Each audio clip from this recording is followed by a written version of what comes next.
मन्नालाल जी को न तो गोविंद गुरु महाराज की भक्ति का एबीसीडी पता है, न इनके पूर्वजों ने गोविंद गुरु महाराज की भक्ति की है, न तो धनबल है, न ही सत्ता का पावर है।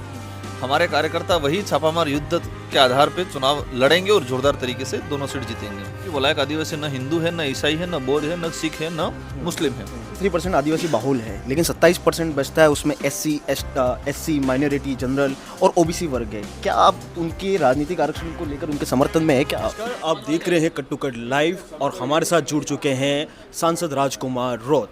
राजकुमार रौत से सवाल तो कई सारे हैं, इन पर आरोप भी कई सारे हैं, लेकिन इस बीच बीजेपी और बीएपी के बीच में जो जंग चल रही है मन्नालाल रावत और राजकुमार रौत के बीच में, इसी से शुरू करते हैं। मन्नालाल रावत पर आपका क्या ख्याल है?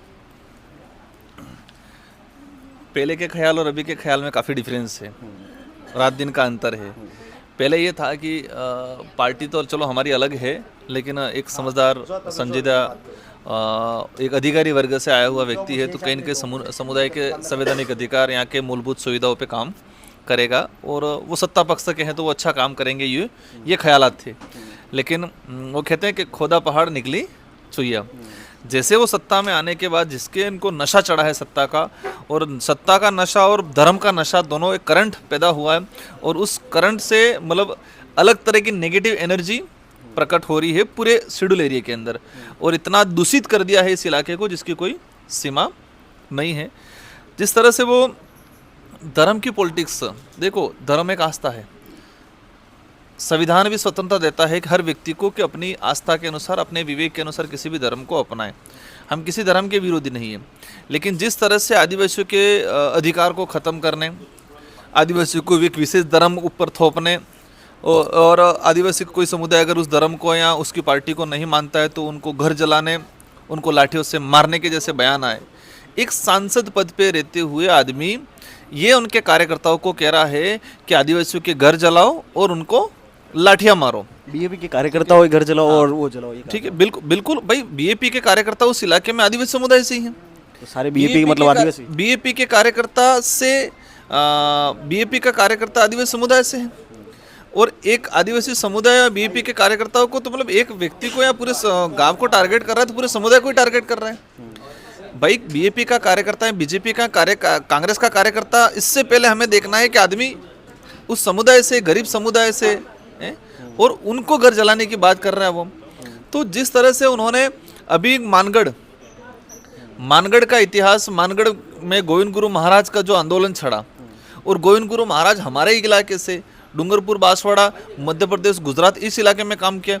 मन्नालाल जी को न तो गोविंद गुरु महाराज की भक्ति का एबीसीडी पता है, न इनके पूर्वजों ने गोविंद गुरु महाराज की भक्ति की है, और न ही उन्होंने गोविंद गुरु महाराज की भक्ति की है, और न ही गोविंद गुरु महाराज के आंदोलन में 1500 आदिवासी शहीद हुए, न उनके पूर्वज है। हमारे डूंगरपुर, बांसवाड़ा, उदयपुर और ये लास्ट मध्य प्रदेश, गुजरात, इस इलाके के लोग शहीद हुए। अब वहाँ से उंगली यहाँ पर कर रहा है जबरदस्ती आदमी। यहाँ के इतिहास जो पाठ्यक्रम में पुराने समय से जुड़ा हुआ है कि गोविंद गुरु महाराज के नेतृत्व में आंदोलन हुआ था, बिलराज कायम करने की डिमांड करते थे, उस पाठ्यक्रम को हटाने की बात कर रहे हैं आदमी। तो जिस तरह से एक माहौल बना रखा है उन्होंने, एक उम्रदराज आदमी है, हम सम्मान करते हैं, लेकिन जिस तरह से आदिवासी समाज के खिलाफ काम कर रहे हैं, इससे ये सिद्ध हो रहा है कि भाजपा ने उनको डायरेक्शन दिया है कि आदिवासियों के हक अधिकारों को, आदिवासी के इतिहास को चीर्ण दीर्ण किया जाए पार्टी हित में। अच्छा, बीएपी की 84 और सलूम्बर को लेकर क्या रणनीति है उपचुनाव को लेकर?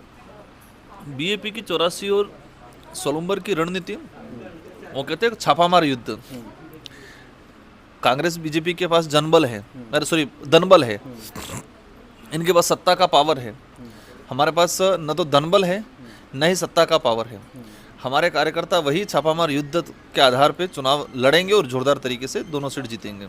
आप एक बार बार कहते हैं आदिवासी हिंदू नहीं है, थोड़ा बताइए कि आदिवासी कैसे हिंदू नहीं है, और है तो क्यों नहीं, और नहीं है तो क्यों? मैंने साथ में ये भी बोला है कि आदिवासी न हिंदू है, न ईसाई है, न बौद्ध है, न सिख है, न मुस्लिम है।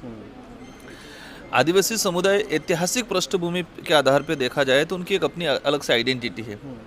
साथ ही संवैधानिक आधार पे देखा जाए कि 1935-55 का जो अधिनियम है, हिंदू विवाह अधिनियम, उसमें भी स्पष्ट है कि आदिवासी पे लागू नहीं होता है। कई सुप्रीम कोर्ट, हाई कोर्ट के जजमेंट आए हैं, उस जजमेंटों में भी आदिवासी हिंदू नहीं है। तो ऐतिहासिक आधार पे, परंपरा, कल्चर के आधार पे हिंदू रीति रिवाज और आदिवासी रीति रिवाज अलग है, ईसाई रीति रिवाज और आदिवासी रीति रिवाज अलग है, मुस्लिम रीति रिवाज और आदिवासी रीति रिवाज अलग है। तो सारे पहलुओं पे ऐतिहासिक पृष्ठभूमि, संवैधानिक आधार, सुप्रीम कोर्ट के जजमेंट, अपने कल्चर के आधार पे और वर्तमान जो परिवेश में भी आदिवासी समुदाय की पूजा पद्धति और हिंदू धर्म, ईसाई धर्म की पूजा पद्धति अलग है। ये बात अलग है, आदिवासी समुदाय ने हिंदू धर्म भी अपनाया, कई लोगों ने ईसाई भी अपनाया, कई लोगों ने मुस्लिम भी अपनाया। लेकिन देश लेवल पे आदिवासियों की अपनी आइडेंटिटी खत्म जो हुई है, उस आइडेंटिटी को बचाने के लिए हम लोग आंदोलनरत हैं कि आदिवासियों के अलग से धर्म कॉलम बने, आदिवासियों की अपनी एक अलग से आइडेंटिटी जनगणना कॉलम में इनकी अलग से मेंशन किया जाए। ये लंबे समय से डिमांड चल रही है और ये हमारे अकेले से नहीं, झारखंड, छत्तीसगढ़, असम, महाराष्ट्र, हर इलाके में सामाजिक संगठनों के द्वारा इस आंदोलन को तेजी से जोड़ा जा रहा है। अब बात ये आ गई है कि वर्तमान में भाजपा की सरकार ने क्या विचार किया है। उनका ये है कि आदिवासियों को सिर्फ जबरदस्तन हिंदू बनाए और सिर्फ वोट बैंक बटोरे। बीजेपी के लोग हिंदू धर्म के मुझे जहाँ तक लगता है कि वो हिंदू धर्म का भी हित नहीं चाहते, वो हिंदू धर्म की आड़ में सिर्फ राजनीतिक चाहते हैं। एक आखिरी सवाल, यहाँ पर 73% आदिवासी बाहुल है, लेकिन 27% बचता है उसमें एससी माइनॉरिटी, जनरल और ओबीसी वर्ग है। क्या आप उनके राजनीतिक आरक्षण को लेकर उनके समर्थन में है क्या आप? देखो, ये देश संविधान के आधार पे चलता है, संविधान में प्रावधान कर रखे, संविधान में अमेंडमेंट भी तो होते हैं। संविधान में कुछ चीज़ों में अमेंडमेंट होते हैं, कुछ चीज़ों में नहीं होते। लेकिन शेड्यूल 5 और शेड्यूल 6 ट्राइबल के संरक्षण के लिए बनाया गया। अंग्रेजी शासन के व्यवस्था में, मुगली शासन व्यवस्था में, अरब जितने भी आक्रमणकारी आए, सब जगह देखा कि आदिवासी समुदाय लड़ा है उनसे और लड़ने की वजह से सती हुई है और आदिवासियों ने जल जंगल जमीन की रक्षा की है। तो शेड्यूल 5 और शेड्यूल 6 का इनके संरक्षण का प्रावधान किया गया है। यहाँ पर प्रतिनिधित्व करने का आधार संविधान में ये रखा है 50% बाहुल्य क्षेत्र जिसका है शेड्यूल एरिया में, मतलब 50% से ऊपर अगर एसटी का है तो उसको शेड्यूल एरिया घोषित किया जाए। तो इस इलाके में 75% के आसपास एसटी बाहुल्य क्षेत्र है। इस आधार पर शेड्यूल एरिया घोषित किया गया है और शेड्यूल एरिया में ये प्रावधान है कि यहाँ पर जो है पॉलिटिकली रिजर्वेशन ट्राइब्स को दे रखा है, एक प्रतिनिधित्व दे रखा है, उसको एक लाभ नहीं कह सकते। इस इलाके के बाहुल्य क्षेत्र के लोगों के प्रतिनिधित्व करे।